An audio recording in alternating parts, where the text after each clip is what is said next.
Hello, my name is Bridget Manning. I am part of Newport County Prevention Coalition's No Wrong Door Mental and Behavioral Health Initiative. And I'm here today to present to you our rebranded, redesigned, updated campaign to change direction. What I wanted to share with you guys today is the work that we have done here at Newport County Prevention to update the initiative, which will go into the background. And really, my hope is that you walk away today um, understanding that mental health is something that needs to be addressed in our schools, can be addressed without creating a lot of more work for educators, especially, and people working with youth. Just a little bit about me. I came here working for Newport County Prevention in 2022. And before that, I actually was an eighth grade English language arts teacher in Massachusetts. Um, Part of my time in the classroom was focused, well, I will say a majority of my decision to leave the classroom had to do with what I saw as an increasing mental health crisis amongst our youth. Um, and personally, I felt driven to address more of the behavioral mental health needs of our youth. And I think that the campaign to change direction is a place for us to start. Just keep that in mind that the initiative was redesigned and updated with kind of a eighth grade English language arts lesson design perspective. Although I think you'll see as we move through the initiative that the content can be easily adapted to high school, even college age students. Although I will say that I wouldn't introduce this content at the elementary level just yet, and I think you'll see why as we move our way through. Okay, what is the campaign to change direction? I think if you have had any sort of affiliation with Newport County Prevention Coalition, you may have already heard of the campaign to change direction. Some of our local school systems actually took on this initiative way back in 2013.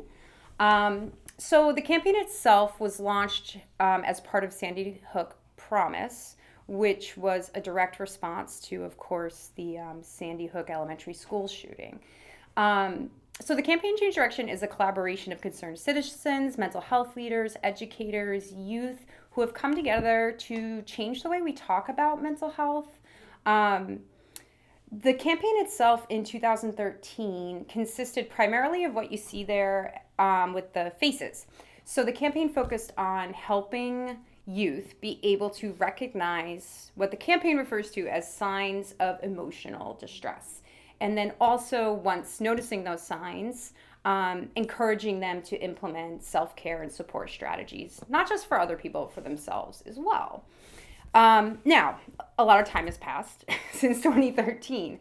So, part of my role here at Newport County Prevention Coalition was to take that initial campaign and to update it. Part of my work here has been as a mental health first aid instructor, both for adults and for adults working with youth. A lot of the training that my colleague and myself had to complete in order to become a trainer really opened my eyes to more current data research concerning mental health, substance misuse, the impact on youth. So I think taking all those things into consideration, this rebrand or relaunch, as we're calling it now in 2024, for me personally, married those two things. So I took that initial campaign of recognizing signs and symptoms and updated it with current information that we know now about mental health, what works, helping kids recognize stigma and dispel common misconceptions. So you'll see as we make our way through the campaign today that the initial point and purpose of the campaign is still there. What's changed is really delving into those signs and symptoms and helping kids recognize how they can support each other. Okay, so a little more specific on the updated curriculum. We started working on this in 2022. Like I said, the core of the campaign itself was already in existence. I did on my end here is I updated the lesson plans to give them more structure, to put more of the active learning onto the youth. And to that end, I aligned each lesson with the Rhode Island health education standards. Although that does not mean the campaign is strictly applicable to Rhode Island youth. You can certainly use the campaign nationwide. But just for your purposes to understand is when I did the lesson design, I did align it to the Rhode Island education health standards. So, other changes that were made, I modified the lessons with a middle school lens. Like I told you, that's what I know. So it's written with mostly a 6th through 8th grade lens, although the exercises and scenarios could certainly be updated. They're broad, general enough that high school students can work with them as well as college-age young adults. So the lessons themselves rely heavily on cooperative learning. We know that's how kids learn best. They learn best from each other. So you'll see, again, as we move through the slides, that there's a mix of activities to help kids talk to each other. Also, we rely on the facilitators to help guide the instruction, the discussions, and to really help kids feel confident with bringing this content out to their peers and to their communities as a whole.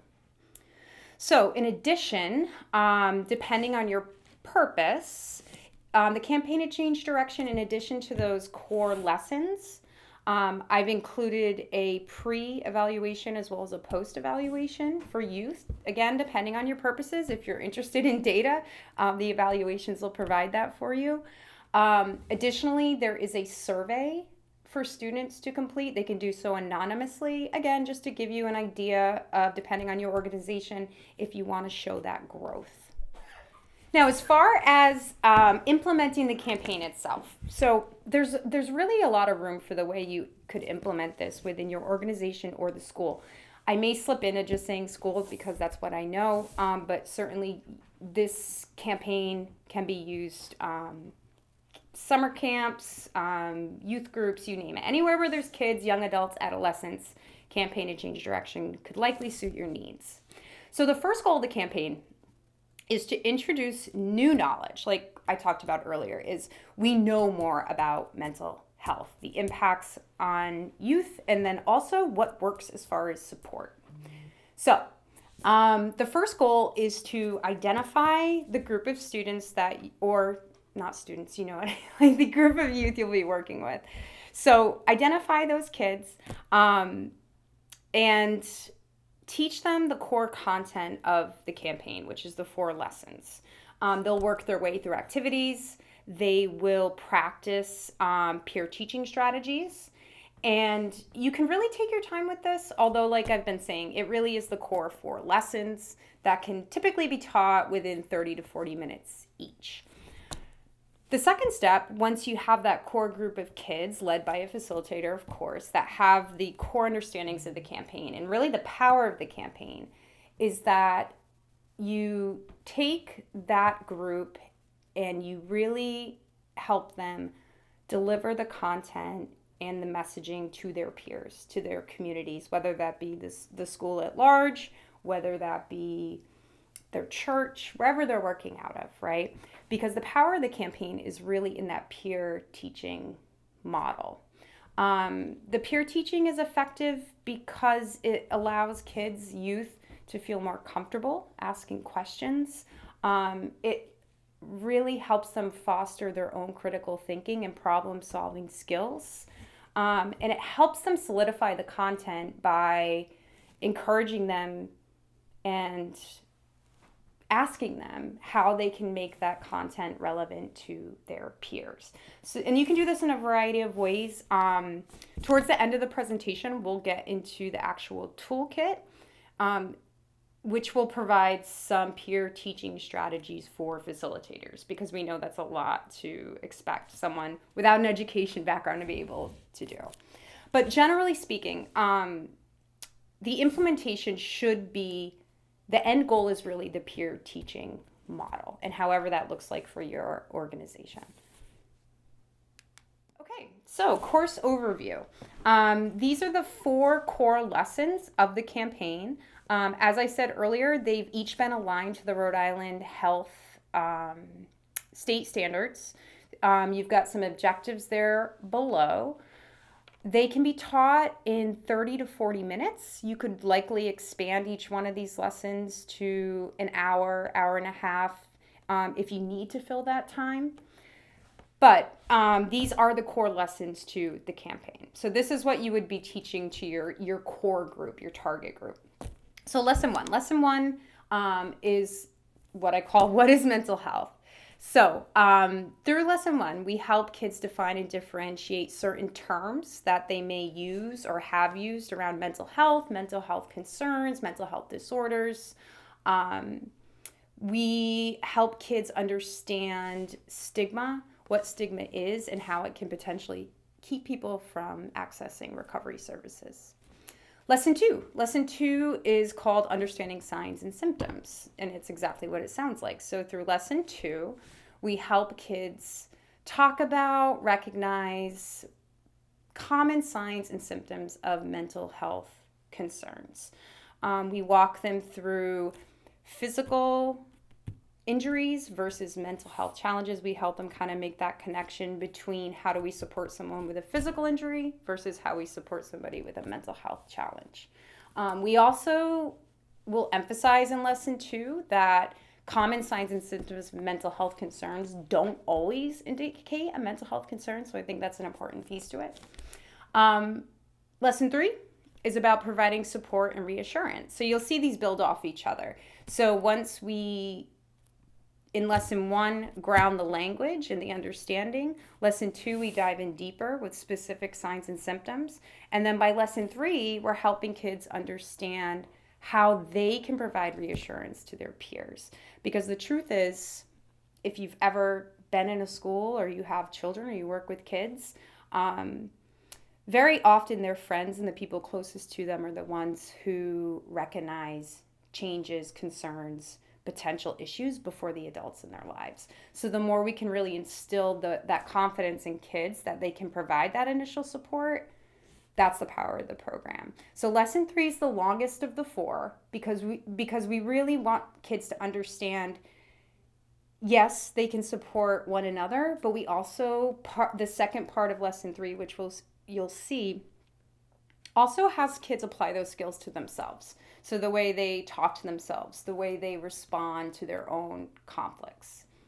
And then finally, lesson 4, we pull this all together and we have the students work on their own personal wellness plan, which is based on SAMHSA's 8 dimensions of wellness. We go through support strategies, self-care strategies that they can implement, again, not just for other people, but probably more importantly for themselves. So, what I'm going to do now is walk you through the 4 lessons. We will talk about the toolkit at the end of the presentation, but I just want to let everyone know ahead of time that throughout the slides, you're going to see activities. And when the slides cue you to an activity, for example, if you look at the bottom right-hand side of this slide, activity 1.1. The activities for each lesson can be done through group discussion. If you're in a time crunch, like I said, you could do these lessons in 30 minutes to 40 minutes, depending on your needs. However, once we launch our Campaign to Change Direction toolkit, there will be activity sheets for the kids. So wherever you see an activity with a number next to it, you can think in your brain that we are going to have a nice worksheet, activity sheet for the kids to use. Now, based on your purposes, your organization, and your time, you can certainly do the activities informally just through discussion. I will caution that you should not skip any of the activities. The activities build on one another. Should you have individuals, youth, that choose not to participate because they're uncomfortable, that's okay. We're not going to force kids to do all the activities, but I think we really want to encourage each participant to complete all the activities to the best that they can, right? Because part of this is really engaging kids. So, what is mental health? Remember, this is lesson 1. So, lesson 1 focuses a lot on just creating a shared mental health literacy for the kids. So, we walk them through definitions, right? You could have them brainstorm what is mental health. And so you walk them through the slides. Now, activity 1.1 is a turn and talk, which again, the toolkit will explain these instructional strategies for you, but it's also based on a video. So ideally, when you start lesson 1, you would walk the kids through the slide, play the video for them. The video is quick. It's about 4 minutes. 5 signs you're not taking care of your mental health. And then on the activity sheet, which again will be available to you in the toolkit, there's areas for kids to jot down their ideas. You'll see throughout the student activities, there's a lot of turn and talk, which is a partner-based teaching strategy. So it's where kids turn and talk to each other. We don't necessarily want to force them to share out if they don't want to. And again, if kids feel more comfortable doing these activities on their own, that's okay. We can respect that. But we do want to encourage them to actually do the activity. So once we have an understanding of what mental health is, we want to move into what mental health disorders are. Because I think too, with youth especially, when they hear mental health, they have a tendency to lean towards negative ideas and connotations. Kids will be I'm basing this off of my time as a classroom teacher, but they will be very quick to rattle off to you all the disorders they've heard of and the signs and the symptoms. And that's great because we want to access their prior knowledge. So anything kids want to share or offer, we want to encourage them to do that. But I would say for lesson 1, we really want to focus on direct instruction. So not so much of the share outs on lesson 1. So we want to establish the terms, right? So we want to establish mental health. Now it's mental health disorder to help kids differentiate the two. You'll see there's activity 1.2 at the bottom there. It's a quick think. Quick think means kids are working on their own. Again, there's a little space for them to jot down their ideas. And then to the facilitator's discretion, what I would do is when there's a quick think, you can open the floor and ask kids if they want to share. Okay. Again, quick think is done individually by themselves. They jot down their thoughts. You could do an informal share out. The turn and talk is exactly what it sounds like, which was the previous slide. Turn and talk, they're jotting down ideas and then they're talking to a partner. So activity 1.2 asks kids to start thinking about the way they respond to physical injuries versus how they currently respond to mental health issues, concerns, disorders. And again, this is good for adults too. It's just to help kids feel more comfortable talking about mental health. Because if we start with the physical issues, usually kids are very quick. They want to tell you their answers because they're more comfortable talking about physical problems. What we want them to get to is to really draw that connection between the physical problems, issues, and mental health, that they're really not all that different. And then that helps them be able to feel more confident, comfortable with how they would provide support, just like they would for a physical injury. So again, we're still talking about language. So we talked about mental health, what mental health is, what mental health disorders are. And then we want to use this all-encompassing term throughout the campaign, which is mental health concern. So it's a little different than a mental health disorder because it actually is what we call an umbrella term. So mental health concern includes diagnosed mental health disorders, but it also includes mental health issues or concerns which don't always indicate a mental health disorder. And again, we'll walk through and help kids get there. But just for your understanding, a mental health disorder is a mental health concern. But not every mental health concern means there's a mental health disorder. Because we don't want kids to start feeling like they have all these issues or that they're diagnosing themselves and their friends. That's certainly not the goal here, right? But it's to help them feel more comfortable with talking about these things. So it's easier to say to someone, if we want to give kids the language to talk about these things, it's if they have a mental health concern, they can voice that, right? And it alleviates some of that stigma that might come with mental health. So it's kind of a square and rectangle thing, but a mental health concern includes mental health disorders. But not just mental health disorders.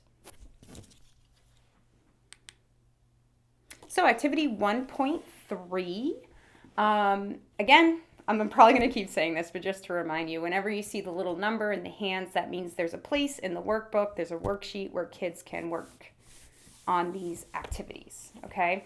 So activity 1.3, I'll actually show you both slides because they go in tandem. So it expands on this correlation that we want kids to make between physical injuries and mental health issues. And again, it's to help them feel more comfortable that they can provide support. Because I think when youth especially, when they see a peer with some sort of injury, they are very quick to want to help for the most part. We want them to feel that way when they can tell something might be going on with somebody around them that is internal, right? So we have them work through the physical injury with our friend Isaiah here. What are some ways we could support Isaiah? And then we have them do the same thing with Abby.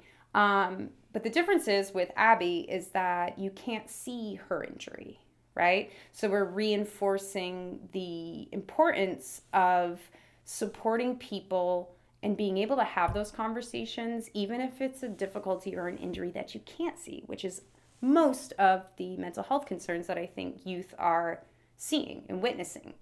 So the same idea, what are some ways you could support Abby? And then the facilitator would walk them through a compare and contrast.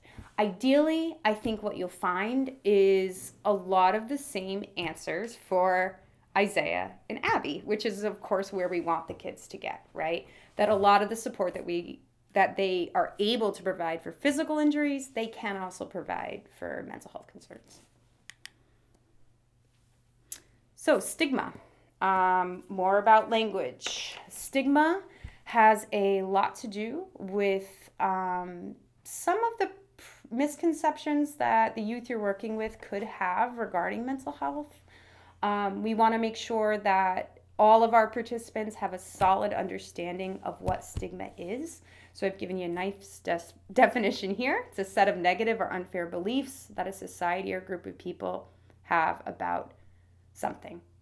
For our purposes, we want to guide the kids to understand the stigma surrounding mental illness, although this is certainly an opportunity in the program where kids might bring up other examples of stigma. I did not include an activity on this, but I think if and when it does come up, I do think it's valuable.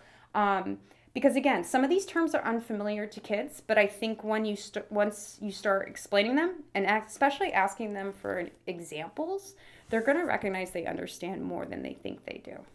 So we want to encourage them to make connections where they can, even if it's not specific to mental health. So activity 1.4 expands on stigma.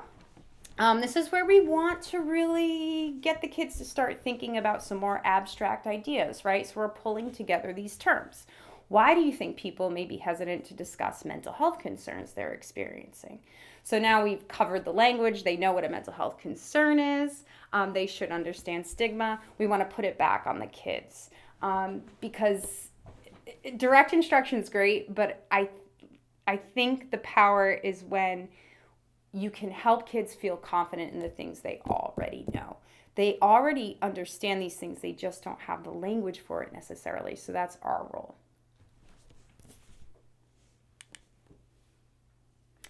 Activity 1.4, continue. What are some ways we can decrease mental health stigma? Again, we're asking the kids to think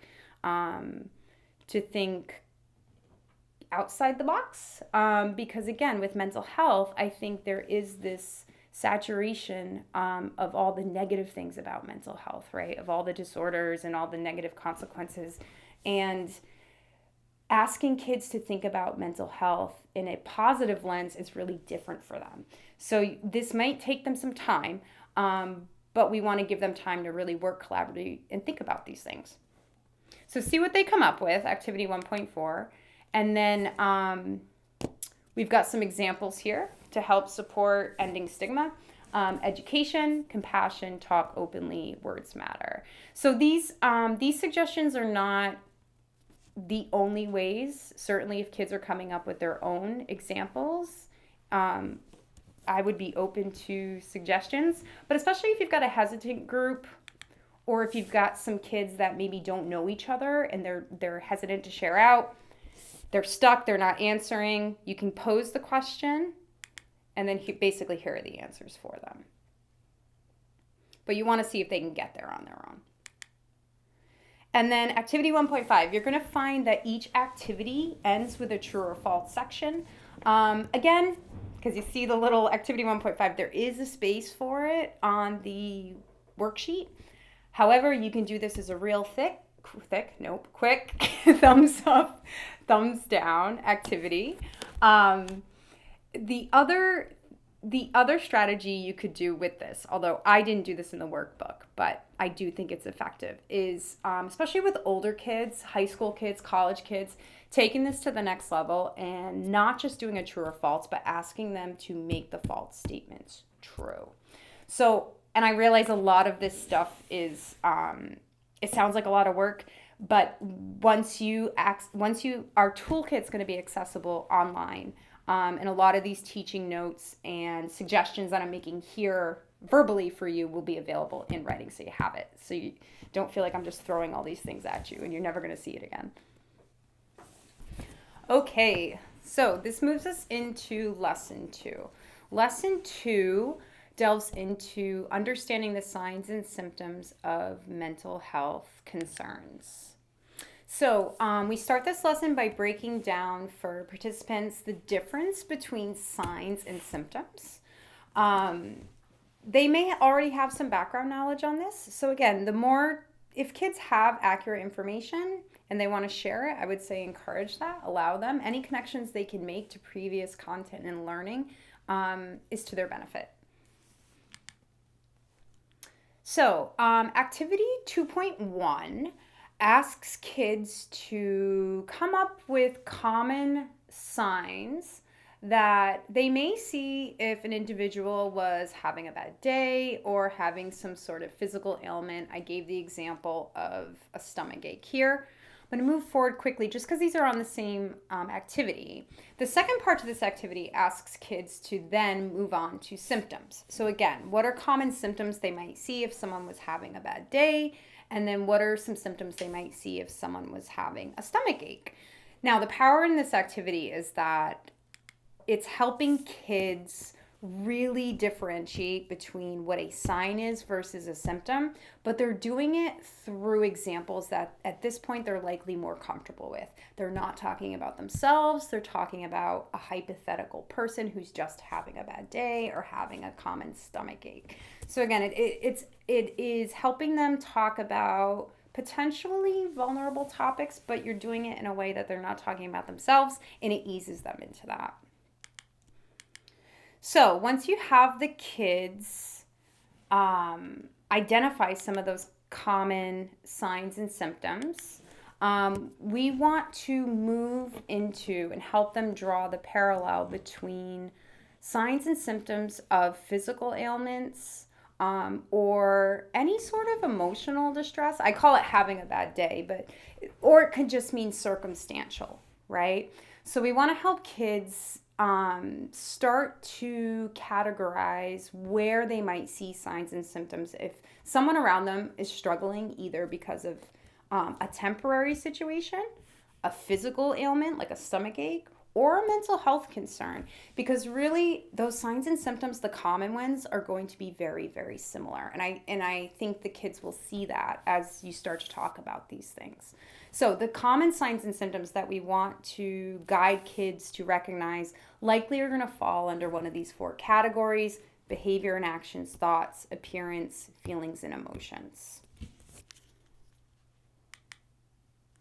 Now, the other part to lesson 2 is, and this is where the direct instruction is really important, because we want to guide the participants to understand that even though there's a lot of overlap between those signs and symptoms, right? If it's a physical issue like a stomach ache, or a bad breakup or a fight with a friend, or a legitimate mental health concern, it can feel overwhelming, right? Because there's a lot of overlap. And it's on the facilitator to be very direct about this, that not all signs and symptoms of mental health concerns mean it's a mental health concern. So how are kids going to determine how to help each other, and what's going on with each other? Well, in order to support someone else, they need to feel comfortable having that conversation. And that's really the rest of the lessons, is helping kids feel confident in supporting not just each other, but themselves too. So when we talk about the 5 signs, these are signs and symptoms, common signs and symptoms of mental health concerns. The campaign to change direction way back when in 2013 identified these as changes in personality, agitation, withdrawal, poor self-care, and hopelessness.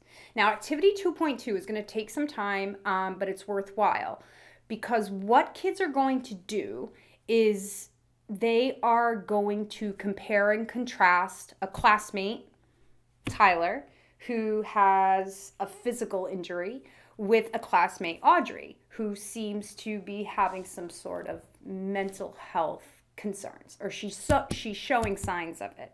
Now, we've had kids do this already, right, in activity 1.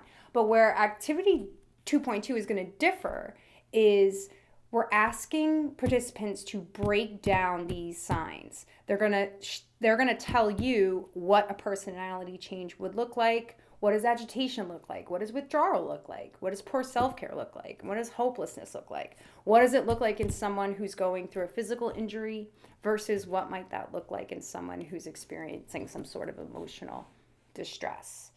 And again, it's on the facilitator to emphasize, and I think this activity will really help kids understand, despite the signs and symptoms having a lot of overlap, they don't always indicate a mental health concern. So again, we want to guide kids to feel comfortable asking questions, but we don't want to steer them in the wrong direction where they are diagnosing each other. So just like lesson plan 1, lesson plan 2 ends with the true or false. Again, if you have the time, or you're working with older youth, I would suggest taking this a step further and asking the kids to make the false statements true. Okay, lesson 3. Lesson 3 is the most time-consuming of the lessons, because this is where we want kids spending a majority of their time really starting to think about how they can provide support and reassurance for each other, right? Because lessons 1 and 2 help them better understand what mental health concerns look like, what some common signs and symptoms are, and then lesson 3 is going to give them the tools to provide support and reassurance, not only for each other, but for themselves as well. So just as a reminder, at the end of lesson 2, we delve into each one of the 5 signs in depth. Participants will do that through activity 2.2. But we like to remind them, of course, what are the 5 signs? Well, for our purposes, they are personality change, agitation, withdrawal, poor self-care, and hopelessness. Activity 3.1. So activity 3.1 has a couple parts to it. Again, the toolkit will break down on the sheet for the students what each piece of this looks like. But like I told you earlier with the quick think is going to be done individually. Often when I give you a quick think, when I give you, when I cue students for a quick think, it means they're thinking independently. So just keep in mind for quick thinks, the topics could be vulnerable. You don't ever want to force kids, youth, anyone really to share if they don't want to share. But this quick think asks kids to think about a time that someone else helped them overcome a difficult situation. So again, we're using what the kids already know. Use their prior knowledge. That's the power. If they can connect the new knowledge to the old knowledge, that's learning. We're making it relevant to them. So you give them some time for the quick think, and then you move into a turn and talk. Like we talked about in lesson 1, a turn and talk is exactly what it sounds like. They are jotting down ideas, and then they're going to turn and talk to a partner. I did make a note on this. Just a general tip. I would, when you know you're going to ask kids to share with a partner, I would let them know ahead of time. It might change what they write about. But I did add here that participants do not need to use specific names or details. So to help guide their turn and talk, I've cued questions at the bottom. Essentially, this activity, like I said, is a little time consuming, but it does get the kids to start connecting ways they've been provided support and reassurance, which is going to help them connect to strategies that they can now implement themselves. And again, it's really empowering them to understand that they already know what it looks like when someone is providing support. We want to help them be able to do that for each other. So what is reassurance? Back to the language piece. We want to make sure we all have an understanding. It's creating mental health literacy. So reassurance is a statement, a comment, an action that serves as a reminder to another person struggling that they are not alone. Reassurance reminds others they can get the support they need and that resources are available to them. This is another short video. It's from Psych2Go, which is a pretty good account for your participants who are interested in the mental or behavioral health fields. They have little videos. They're usually less than 5 minutes that go through some current topics in mental health that I think kids will be interested in. This clip in particular, I chose it for activity 3.2 because it gives kids specific things they can say to someone else. Now, the video says in pain. Now, generally speaking, at this point in the campaign, I think most kids are going to understand that this is meant to help them apply to situations where their peers seem to be struggling with something mentally. So it gives them actual specific things to say. So there's a quick think place where, can be done individually, where we're asking kids to think about reassurance. And now that they have an understanding of what it is, how can reassurance help other people? So again, we are having kids work with hypothetical scenarios. So I kept these very general so that you could use them with the middle school lens, high school, college. It's asking kids to, now that they've heard examples, they know what reassurance is, they've heard some concrete examples of it, we want to give them some time to come up with their own examples. And they will do that through activity 3.3. So we take this a step further, and we're still sticking with the scenario for 3.2. But what we've done here is to give kids examples to help them better understand generally what reassurance is meant to do, what it should sound like, and what it doesn't sound like. So you can have kids... if you want to have a student take one column, have another kid take the second column, and if you read them in tandem back and forth, you'll really hear the difference between what effective supportive reassurance sounds like versus what it doesn't sound like. Part of why I included this is, as we know, kids have learned in a diverse ways. Again, there's a lot of quick writes in this, but we want to make sure when we have those opportunities to really diversify how we're teaching the content, this is one. We also have not just visual learners, right? We have kids that need to hear it. So this is helpful. And then this last slide here for support and reassurance pulls together generally what reassurance should sound like. Ideally, you would want the kids to be able to tell you to tell you these concepts. They could probably get there if you keep this chart up and you ask them, hey, what does this sounds like column have in common? These are the ideas that you want kids to come up with. It takes time because, again, you're not providing the instruction directly. You want them to get there, so you have to be patient, but they can do it. They can do it. If not, you always have these slides to rely on that essentially will give you what you're looking for, especially if you're in a time crunch. Activity 3.5 is starting to get into not just the reassurance of things you can say, but what are things we can do. The power in this activity, and I'll go through a couple because they're separate slides, but on the activity sheet itself, you'll see 3.5, it's under the same activity. So this activity asks kids for ways they can check in with each other. So now that we've gone over common signs and symptoms, we want kids to feel more comfortable talking to each other when they notice these signs and symptoms.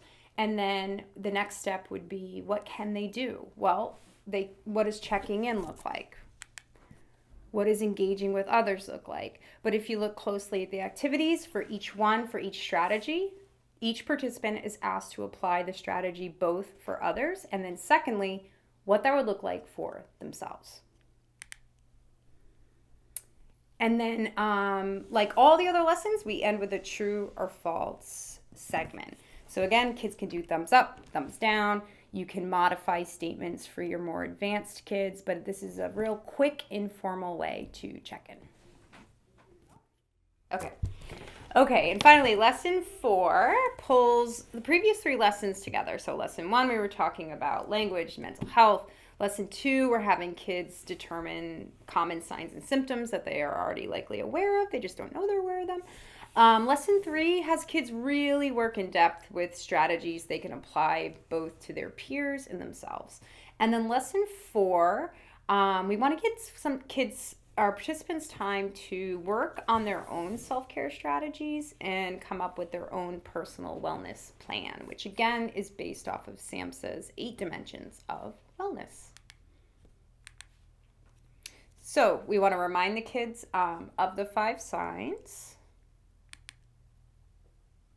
Activity 4.1, I've included a clip here to help kids make sure that we all have the common understanding of what we mean when we say wellness. I think especially when it comes to mental health and young people, we assume that they know what these things mean. And that's why I think it's important throughout the campaign to take time to establish definitions for these things: mental health disorder, stigma, wellness. So this activity is going to give kids a shared understanding of what we mean when we say wellness. They can watch the video. It walks them through the 8 dimensions of wellness. And then we ask them to think about actions people can use to improve their well-being, and then also to identify some of the risk-taking behaviors that they may see.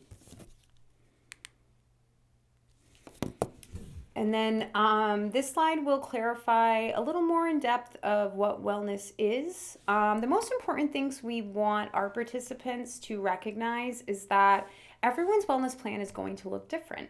What works for one person is not necessarily going to work for someone else. And that's really the fun part of it, is whatever wellness is to you is determined by you. So we want to make sure that we're honoring the healthy things kids already do, but then also giving them space to think about things that they can incorporate into their lives.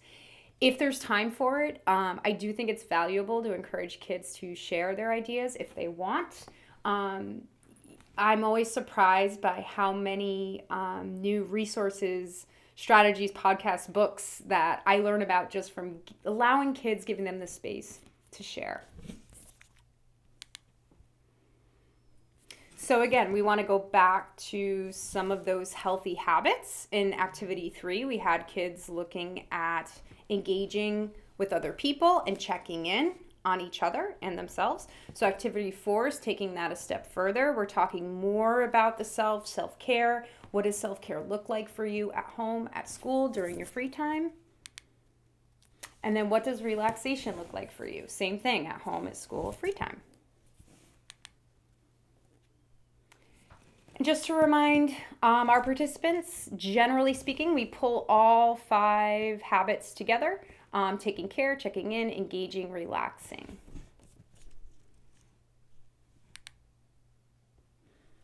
One of the last activities we have kids do is activity 4.3, where they're going to sit down and create their own personal wellness plan. They're going to pull everything that they've learned together and brainstorm healthy behaviors, habits, and activities that they currently do for each one of those 8 dimensions, and then also things that they can implement. This is an activity that kids can do individually, although at this point in the campaign, by lesson 4, we would hope kids are a little more comfortable with each other. This is also a great opportunity to let them bounce ideas off each other and to remind them that their wellness plan is not going to look the same as their peers, because we are individuals. Last part, just like lessons 1 through 3, lesson 4 is going to end with a real quick true or false based on wellness and what the kids have learned. And we want to reiterate not just the 5 signs, but also the 5 habits of emotional well-being. We want to encourage kids to check in on each other, to engage with others where they can, to take care of themselves, and then also to relax. Now, just to remind you that this last slide here, knowing the 5 signs, up to this point, you should have been working with a small group of students, targeted students. If you already have a peer support group in place at your organization, that'd be a good place to start. But you want kids to take this core content that you see here, the 5 signs, and then the self-care strategies or the healthy habit strategies, and you want them to own these and then take what they've learned and disperse it out to the wider audience, whether that be their school, their peers, the community, church, if it's a youth group. We want kids to feel confident in what they've taken the time to learn, and then to make that relevant to potentially a younger audience. If you have 8th graders who really master this, the power is then how do they make this relevant to a 5th grade audience or a 6th grade audience? And the more opportunities we can find for kids to do that, the more this knowledge and content is going to really sink in, and they'll be able to apply it and understand it. So, I want to thank everyone for their attention today. I know there's a lot of information here. We will have a toolkit available for download on our website at strategicprevention.org/CTCD toolkit. You'll need an email address to download, and we will keep you updated on any changes that we make to the slides, to the content, to the program. This toolkit will be launching this first week in March, so starting March 4th through the 8th. What you see on the slide in front of you is what is available in the toolkit. You can read through on your own, but the most important thing I want to ensure you that will be included in the toolkit is we have facilitator resources. We want educators, facilitators, anyone taking this on to work with youth. We want it to be accessible to people, not just in the educational field. And to that end, the toolkit will include answer keys for facilitators as well as teaching notes, so that you have in writing and in place a lot of these strategies, tips that I've been including for you here today. We want you to have those in writing. Additionally, going forward, we will be launching both Spanish versions and Portuguese, although they're not available just yet. If you sign up to download this toolkit, the initial launch, the English version, and you give us your email, you will be updated when we have those other versions available. So, again, I want to thank everyone for their attention today.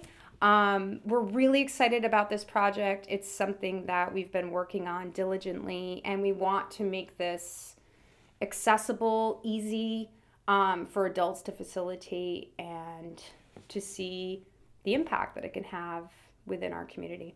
So I thank you for your attention today. And if you have any further questions, suggestions, concerns, you can email me. It's Bridget Manning. My email is bmanning@riprevention.org.